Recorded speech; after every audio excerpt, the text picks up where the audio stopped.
Do you know that only 32% of a company's data is actually available for business decision making? Lack of data visibility and concerns around security and privacy often get in the way. Today, we'll talk about a more comprehensive approach for building data controls that doesn't get into the way of data users. I am Nikhil Girdhar, Senior Director of Data Security Products at Securiti, and joining me is Srinivas, our VP of Product Management. Today, we live in a big bang era of cloud data, where data is growing exponentially across the globe. And this data offers many business opportunities. Cloud really has played a big role in enabling us to harness the power of this data. Today, you're using cloud because you want to use rich set of services such as Athena and Redshift to analyze this data at a massive scale, find insights and drive business outcomes. And cloud is also making it easy to share that data with internal teams and external users, enabling you to create more opportunities for monetization. But as the volume and users of data grow, so does the complexity and data obligations. As a security owner, you want to protect that data from external threats. But there are other teams in your company that need your help because they want to ensure privacy of that data, govern data usage responsibility, and comply with hundreds of regulations. In a nutshell, for an organization to really harness the power of its data, you need stronger collaboration across these teams. Gartner shares that there's a strong overlap in requirement between data governance and information security programs. And for that reason, these teams need to collaborate more effectively. Similarly, there's an overlap across information security and privacy as well. So collaborations are forming there. Let's understand what does this overlap look like. On this chart over there, you'll see a series of steps that talk about what kind of controls an organization can build. At the heart of this, you'll see the blue boxes representing steps in data security posture management. That is very, very critical, but around that, you'll see other steps that privacy teams need to perform, managing consent and driving different kinds of assessments. Governance team needs to understand lineage as well as build data catalog for the users. One thing that you'll see here is every single team needs to discover and understand that data. They need to find sensitive data. And as you see these complex web of interconnections, it also shows that there's a lot of room for building synergies across these teams. So the next step, Srinivas is going to double click into some of these controls, sharing with us why do you need to perform them, what challenges you may encounter, and what are the best practices for execution. Thanks, Nikhil. So this is a lightning talk, so we could only go through some of these capabilities. So what I'll do is start with a couple, right? So when you talk about a data command center for all data, naturally the starting point is going to be your data asset inventory, figuring out all of the data that you have. Right? The value drivers are so many. We'll talk through a few of them. Firstly, data utilization. And you can increase, I think there's a stat Nikhil shared earlier, which is 32% of the data in enterprises, that's really what it is used, right? Meaning a lot of data is not completely unused. So if you have a data literacy program, it requires that you really have a very comprehensive searchable catalog where data is discoverable. People want to see the data that they have available for use, right? So you can drive data utilization. You can drive improved governance. So if you have your data sets as an inventory for each of them, like identifying the owner, that helps you drive stewardship for that data set, right? Evaluating the quality of that data, it helps you drive the purpose of that data, whether it's fit for purpose or not. Evaluating the lineage of that data, it helps you understand who or how anyone might be impacted by that data, and so on and so forth, right? So you can really drive very strong data governance from an inventory. Your privacy teams, probably you're already working with them. They're required as part of the regulatory requirements to maintain up-to-date data maps, which is a list of all the data assets where they're collecting and storing and processing all of the personal data of their customers and such. So having this kind of an inventory can really automate data mapping for your privacy operations. And then lastly, I think for the security audience here, that's obvious, right? You got to have data set inventory. That's where you begin as a baseline to begin your risk assessment and then formulate your mitigation plans. So the value drivers are clear. So let's look at some of the challenges. Like, why is it difficult to maintain a comprehensive asset inventory? Firstly, the landscape is very, very diverse, right? We're all here for AWS. AWS itself has tons of data services. And then you may have other public clouds, hundreds of SaaS apps. You still have data centers, right? So the landscape is very diverse. Secondly, even in the cloud, there's this issue of shadow data assets, right? You may not have modernized your apps. You may not have built using RDS or DynamoDB or S3. You may have just picked up your MySQL, your Mongo, your MinIO for objects. All of that becomes really like blind spots, right, for asset inventory. And then the fact that they're growing very, very fast. Like if you're going to be, your app teams are pushing new apps and products and services, they're collecting new data in new systems. So it's really, really challenging to maintain an up-to-date inventory. And the last thing is, data is not stay put, right? It's always flowing. So you can, you see data move from production to non-production. You see it move from operational systems into analytics warehouses, data lakes to BI tools. So it's always moving, and that's yet another challenge to maintain inventory. And so overcoming these challenges, you have to invest in automation. So a layer of connectivity to these systems so that you can automate the discovery. Once you've discovered your data assets, right, you're then trying to organize all of that data into its sensitivity levels, into its importance levels, right, into its regulatory requirements, right. So firstly, think about cloud migration. You're probably doing some kind of cloud migration already. You're probably doing app and workload planning, right? What about data planning, right?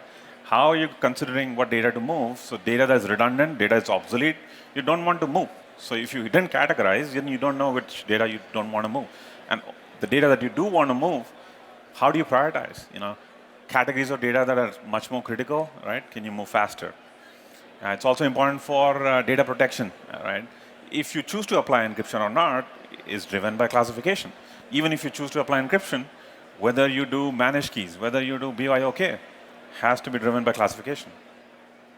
Privacy, we talked about that already in terms of data maps, but really they're also running privacy impact assessments on all PII data. If you didn't know the PII data you had, how are you enabling your privacy teams to run assessments on that data? And then lastly, for many of us that are in verticals that are significantly regulated, not just PII, right? There's PHI, there's PCI, all kinds of data. It has mandates around retention, around protection, and you didn't classify, then you're not able to support those. Talking about the challenges, working with customers, we see some typical challenges with data classification. The first one has to do with data variety. You're dealing with structured, semi-structured, unstructured, right? You may have spreadsheets, tables, relational data. You have Parquet, JSON, XML. You have images. So that variety really creates a challenge for classification. Volume, AWS lets you store petabytes of data. How are you able to decide which of that data you want to scan, right? The volume is a challenge. Velocity, we talked about how your app teams are pushing new products, right? CI/CD, which means new data is constantly collected. And any types of automation where as soon as you discover new types of data being collected, triggering some kind of scans on that data can really help with the up-to-date classification. Accuracy, I think if anyone has implemented any sort of a DLP program, you'll realize accuracy is a big problem, right? So your traditional approaches with regular expressions, they're not going to work for names, for addresses. So we're seeing customers beginning to invest in more modern approaches, right? ML-based that are context-driven, format-driven, so on and so forth. And lastly, I will say inconsistency.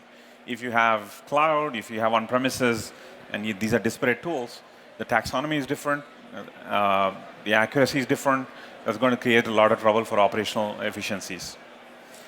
So again, in order to surmount many of these challenges, our customers are looking at more kinds of automation. I'll speak to one more. Once you've discovered your data assets, you've classified these assets, the next step is you're trying to have a corporate-wide access governance policies. And again, here the value drivers are very obvious, right? The first one was around your security teams. They're trying to enforce least privilege access controls. And that's a fundamental zero trust principle, but they don't know how.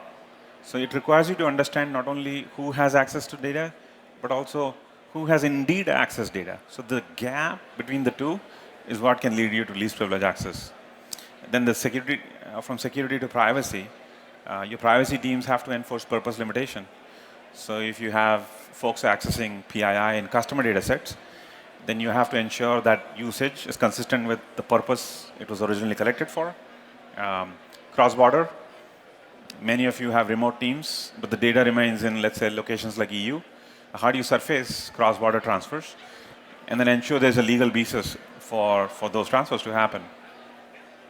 So not just internal data, we talked about internal, but also third party. Say you have a snowflake, you have external shares, you're sharing with a third party. How do you surface the fact that you may have to put in some protection clauses in those agreements with third parties before you share that data without having known what data lives there, right? And maybe even you are bound by obligations from the source that you cannot share that data. So how do you enforce controls, be it masking, be it other means, that third parties don't have access to that data? And the last one, I'll talk about AI. We're all feeding data into AI models. So how do you control what kind of data is fed? I'll briefly talk through some of the challenges. Many of these we have already spoken about. IAM constructs are very, very complex, right? It's not easy to answer who has access to what data. Access is proliferating, right? People have access when they don't need to. Perhaps you can anonymize data before you give access to your data scientists. Ease of sharing. A single bucket setting, a single statement in an IAM policy can really cause a lot of data to be exposed. And so having those checks in place to constantly monitor those. And the last one, the most important one, right? If you have implemented controls in, let's say, lake formation in Redshift, there are constructs for row-level security, column-level security, but how do you bridge those with the business policy that's classification-driven? Right? You have to still manually apply these hundreds of objects, or hundreds of thousands of objects. So that's where I would say automation, where you have a layer of connectivity and you can orchestrate all these controls for your data. So I'll leave it to Nikhil, right? Many of these controls that we offer in terms of a converged platform called Unified Data Controls. Thanks, Srinivas. So let's bring it back, right? We talked about automation and sharing the context across teams. What that really means is that across your organization, security, privacy, governance, and compliance, all of these teams need a unified data controls approach. What does that mean, right? Every team needs to start with a common understanding of data. But beyond that, as you're automating controls, sharing context can tap in many synergies. Let's look at a few examples.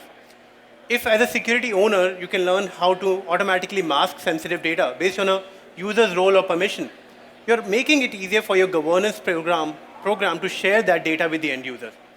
Similarly, if one of these teams can actually discover and classify data for everybody else, you're saving a lot in terms of cost and complexity of not running multiple tools across the organization. And lastly, we talked about data security posture management. Some of those findings that security teams drive, they can also share them with the privacy teams to drive their privacy impact assessment and also improve compliance. Bottom line being that all of these controls are not siloed, they need to be interconnected, and we need a unified data controls approach.